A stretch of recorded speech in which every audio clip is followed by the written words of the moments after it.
Kia ora. Kia orana. And welcome back to the Cook Islands. Today we in Mitiaro. Or Nukuroa, which is the Cook Island word for it.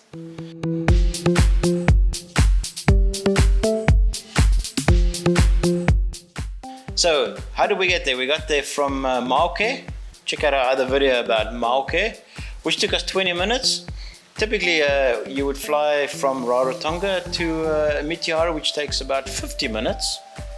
And that is how far? About 263 kilometers away from Rarotonga. Part of the southern group, brothers and sister to Mauke and Achu, all three Makatea, sort of part of an ancient volcano. Like the other islands, so not many inhabitants, so only 155 on Mitiaro right now. On 22 square kilometer area, so again not as big as Rarotonga. And we arrived there, the usual, a small airport area, airport hut, and only open when planes arrive or depart, and you're going to be picked up by your host. When we arrived on Mitiaro, the usual, you have a little airport area, a little hut, and it's only open when the planes arrive or depart. Mm-hmm. So nothing else but the locals and your host picking you up. As usual, it's the host that picks you up, typically in a pickup. So you're sitting on the back of a pickup, getting a ride back to the accommodation.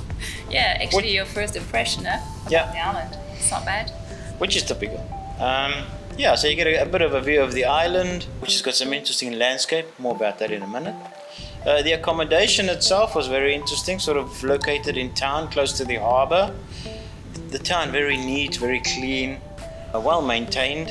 Most of the gardens amazing as usual on most of these islands. Here we stayed, our accommodation, it's a homestay. Mm-hmm. There's no other accommodation available on this island other than homestays.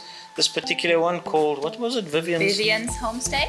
Vivian's Homestay had a sort of a reed/grass hut built in the garden, which obviously was not built that well because it was covered in a huge sort of sail. Obviously it was leaking and it was quite windy that day as well, so it was quite noisy on the inside as well.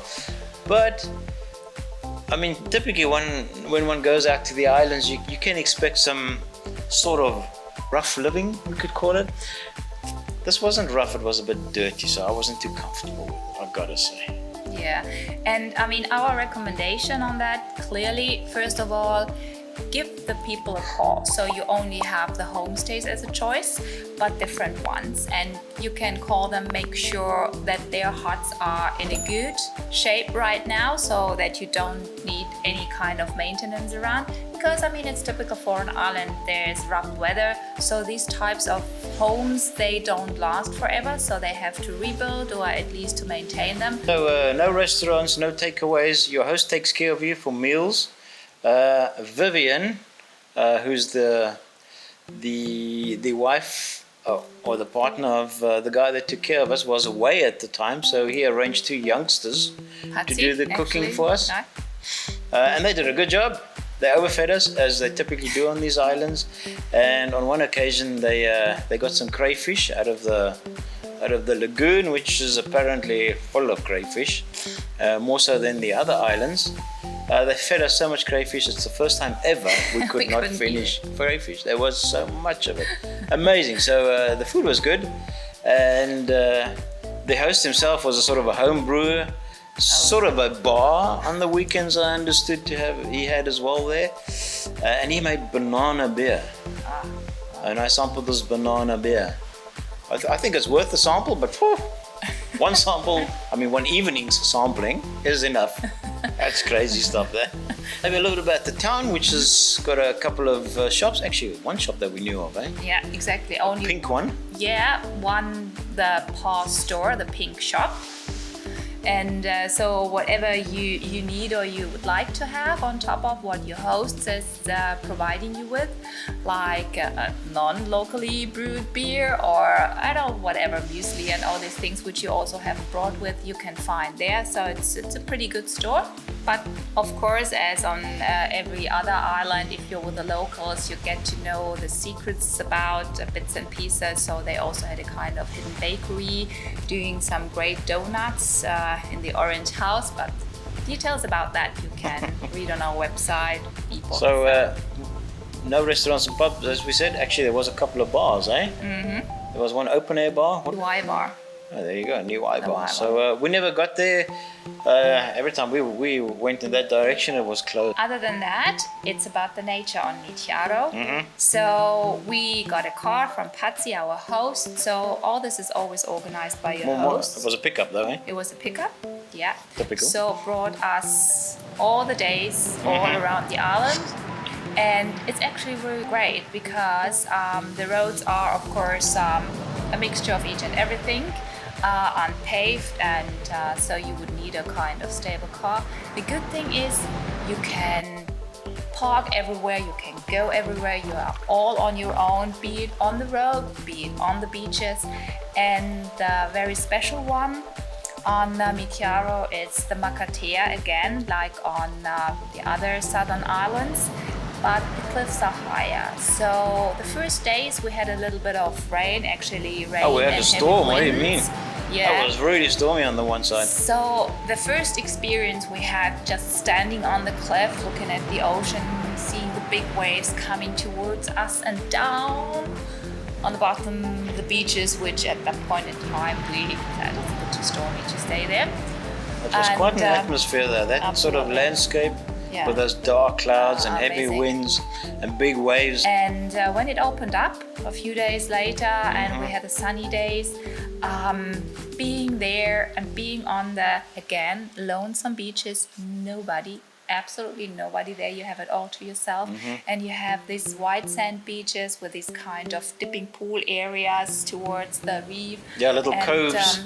Little coves, yeah. Many little beaches between all this Makatea coves, which sort of creates private beaches, and there's so many of them. So everyone has their own beach, and when I say everyone, it's only two of us. We typically share a beach, but we could pick up all those beaches. Which one we like most? And you're getting so curious. You want to see the next one and the next one and the next one. There was a cross island road, and this cross island road brought us to actually 3 special things on that island. So the first thing to mention about Mitiaro is that other islands don't have freshwater lakes. So they do have 2 big freshwater lakes, the big and the small one, Rotu Nui and Rotu Iti. They do have an endemic eel and they do have the milkfish in there. So if you like, the locals love to take you out by boat. And the eel is also delicious for dinner. Not that we had it. No, we didn't have it. We were so focused on the crayfish, to be honest. They will be happy to serve. It's available. The plantation areas where the locals are planting the usual taro and pawpaw, and they start doing also watermelons, pineapple, the more exotic fruits. So very peaceful areas, absolutely quiet. You can't even hear the ocean, so it's so secluded. And and the nice getaway. Absolutely. And then there's the caves. 3 caves we found, crystal clear water, different sizes, different structure. These caves, a little bit mysterious and eerie at times, but we swam in all of them. It was awesome experience. Such dark areas and light areas depending on how the light came into the cave, but an experience. And in some areas it's so deep you cannot see the bottom, in others you can see the rock, so it's a bit eerie but quite an amazing, it's very fresh, great, very fresh and awesome. And compared to the other southern Cook Islands, you don't need a guide to find these caves. You can find them on their own. So one, you have to hike a little bit, but the other ones are close to the road. You just go there, buy your No tickets cup. you have to buy, no queues to stand in, no safety helmets and crap to wear. You're on your And own. you just go You take and care of jump yourself. in. You hurt And- yourself, it's your problem. And it's really space to swim in there. That's also different to the other caves. The other ones on the other islands are rather mysterious and a little bit hidden away. But this is open and you have space, and as I said, easy to reach. You don't need a guide for it. And like most of the islands in the Cook Islands, different areas of the island has sort of got different landscapes. And this particular island, with its high Makatea cliffs, that was quite amazing. The landscape in the particular area, which is very, one could say, highlandish, green, with these cliffs, with the ocean in the background. Some amazing places. So you can actually hike there. So it's like the swampy area in this kind of highland landscape. It's really nice, close to the plantations and the lakes, but always having the ocean in the background, and you are there in a few minutes time only, and you can just go there wherever you want, jump into the water. It's a really, really good mixture of things there. Yep. So Mitiaro, our last of the southern islands we visited. Again, definitely must experience. Do a bit of homework on your accommodation, but it's an awesome island to be on. We highly recommend. We highly recommend that too. So on that note, take a look at our other islands that we visited in the Cook Islands. We've now been through all the islands. That was Mitiaro. See you on Mitiaro. See you in the Cook Islands in the near future. And thank you for watching our chat here as the Mitiarans say, Mitaki ra nui nui. Meitaki rai nui. And see you on the other islands then. See you Ka then. kite. Ka kite. Ciao.